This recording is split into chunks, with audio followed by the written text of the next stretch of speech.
The enemy of my self-appointed leadership is my friend. If there is anything that I want you all to take from this video today, it's that. I've been talking to a lot of fundamentalist JWs on a lot of the forums lately on Facebook. Walk with Jehovah is one of them. And they treat us automatically like we are the enemies when we go to present facts. And one of these facts is 1914. Now this is a played out cliche thing to talk about if you're an apostate, but not so much if you're a Jehovah's Witness. For all the Jehovah's Witnesses that are watching, I want to tell you that I am not your enemy and that I am not an agent of Satan. And the fact that I am against your leadership and for their downfall does not mean that I am for your downfall. So that's why I say today, the enemy of my self-appointed leadership is my friend. We're your friends, believe it or not. We apostates believed at one time the ways that you do, and through facts and evidence we were convinced otherwise. And I know that this can be very hard for many of you to swallow, and it is a blow, and it does hurt because it does crush your faith. It is a blow to your faith, it most certainly is, and it is one of the hardest things that you will ever have to go through, awakening from what we apostates now believe is a high control cult. And one of these main beliefs is 1914. Now, I want to ask you this before I go any further. Jehovah's Witnesses, active Jehovah's Witnesses, have you ever tried to defend this point? Have you ever been up to the door or in a Bible study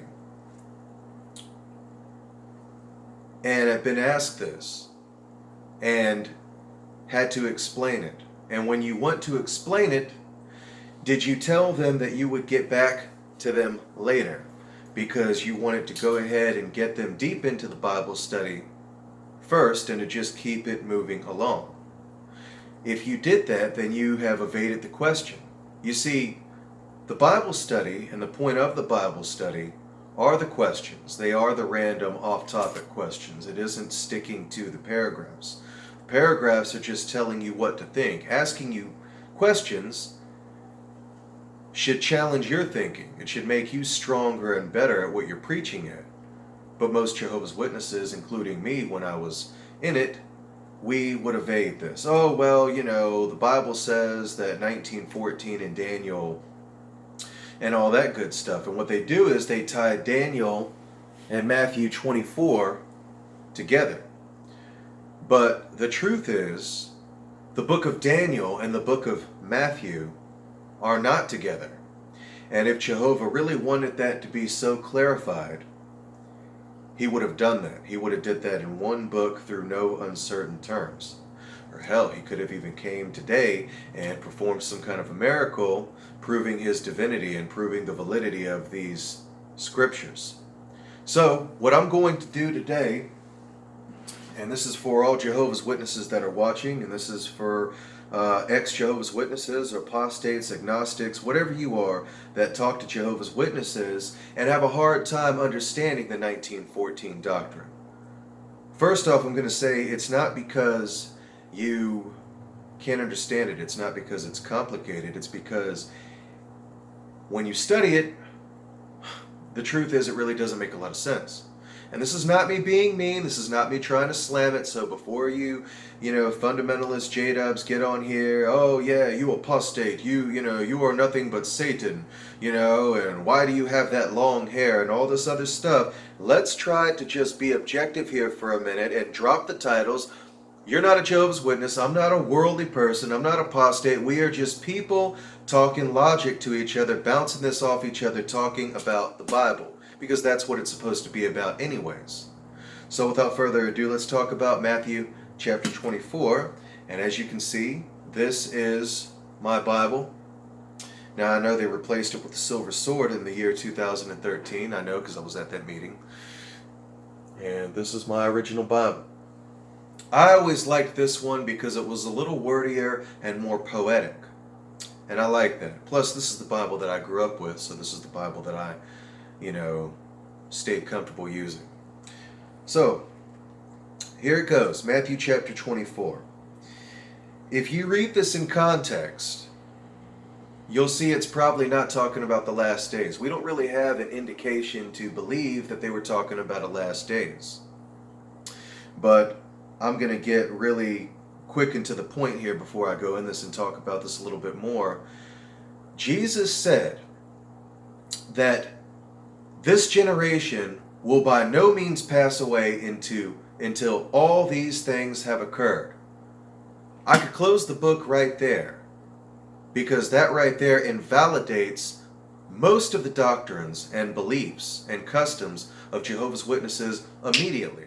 Because the generation of 1914, that is to say, those who witnessed the events of 1914, they did pass away. And for all of you Jehovah's Witnesses out here that feel are obligated to defend Watchtower and to defend what you think is Jehovah's organization, this is not your fault. You need to stop making this your battle. You do not have to apologize for Watchtower. You do not have to apologize for the governing body. They made their decision. They made their mistakes. It wasn't you. It wasn't your fault. You were tricked into believing something that you wanted to believe was true. And that is not your fault, and you need to stop blaming yourself for that. Think about that. Think about that. Think about who you're following. Think about the men who admit that they are uninspired and not infallible. Think about that. That means that you don't have any obligation to follow them, especially when Jesus said that there is one mediator from God to men, Jesus Christ. So technically, if we're going to go by the New Testament, the only one that you need to follow is Jesus. So, let's talk about this for a minute. So Matthew chapter 24 starts talking about the temple. Notice Jesus didn't say anything about, in the future when Armageddon is near. That's nowhere in this chapter. It talks about the last days of Jerusalem. How do we know this? We know this because it talks about the temple. Verse 2, in response he said to them, "Do you not behold all these things? Truly I say to you, by no means will a stone be left here upon a stone and not be thrown down." Verse 3, while he was sitting on the Mount of Olives. So while he was on the Mount of Olives, the disciples approached him, asking us, what will be the presence of the conclusion of the system of things? So Jesus starts talking about all of the things that are happening around the time that Jerusalem was supposed to be destroyed. But it gets even more complicated than this. You see, very likely the book of Matthew was written after Jerusalem was already destroyed. So saying it's prophetic is probably not even an accurate statement at this point, because very likely it was actually written just after. Go look it up. The book of Matthew was written likely just after Jerusalem was actually destroyed. So it can't really be claimed that this was an actual prophecy, let alone an accurate one. So if you go down here, this is another way that the witnesses have it wrong. Concerning that day or hour, no one knows, neither the angels nor the Son, but only the Father. And they've made countless dates about when the last days are supposed to come, and they said it was 1914. Well, you see, they're making a bunch of claims that they can't back up because none of that is in here, and none of that is even in the book of Daniel. It talks about the faithful and discreet slave. Now, if you look at that, the faithful and discreet slave was a parable. It was nothing more than a parable that Jesus gave to his disciples about someone basically keeping an expectation and on the watch for Jesus coming. It wasn't about a governing body. You see, that's been inserted in here. So it talks about the faithful and discreet slave. And it also says, and I'm going to find this verse for you. He says, truly I say to you, this is in 34, by the way, Matthew 24:34. Truly I say to you that this generation will by no means pass away until all these things occur. Heaven and earth will pass away, but my words will by no means pass away. Okay, so here's how all of the beliefs, pretty much, and all of the urgency of Jehovah's Witnesses comes crashing down just like that. Right back into the Bible that they pulled it out of with their own interpretation. Jesus said, this generation will by no means pass away until all these things occur. Well, if the last days began in 1914, then that generation would not have passed away. So we know that that can't be right, because that generation did pass away.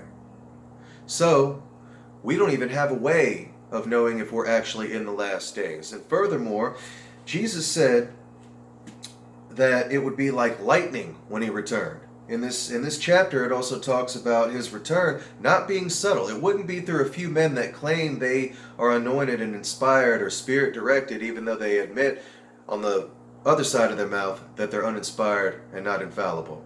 No, Jesus' return would be something definite that would be undeniable, and it wouldn't be just to a faithful, select governing body. No, it would be to all of his followers who put him first and built their relationship through Christ.